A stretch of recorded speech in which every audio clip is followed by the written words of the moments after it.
evening. My name is Whitney, and I have a question that revolves around the concept of hell. Okay. Now, for us in the Christian faith, you know that we taught that salvation came through Jesus, which I believe. But my question is, what happens to those who lived before the time of Jesus?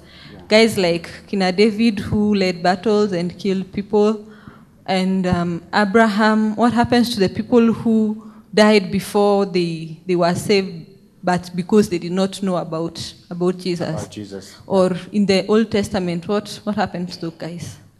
Yeah. The people in the Old Testament were saved in the same way that we are. They were saved by grace through faith, but they looked forward to the coming of Jesus, while we look back to his coming. So they were saved in the same way. I thought what we were going to ask is, what about those who never heard? Because in the Old Testament, they were dealing directly with God. What about those who never heard about Jesus and all that? This is, again, another issue that it's connected to the issue that I addressed in the beginning that used to bother me about my relatives and all that. And today, when I hear stories, I've talked to many people today in the Islamic world who have had visions of Jesus appearing to them and telling them about himself, and then they are sent to people who give them Bibles and all that. I have personally talked to people who have had those kind of experiences.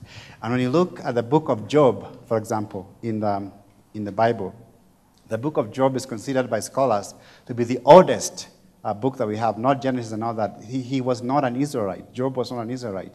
And yet he had such a vibrant relationship with God. And what that tells me is this, that we can be confident that anybody who is seeking God, they will be able to find God. So I don't, again, even if I don't have an answer to that particular question, knowing the character of God helps me in answering those questions in my own mind, but also seeing how he's dealing with people today in what we consider to be, what we take to be closed nations, how he's revealing himself to those people there. It gives me even greater confidence to know that whoever is seeking God will eventually be able to find him.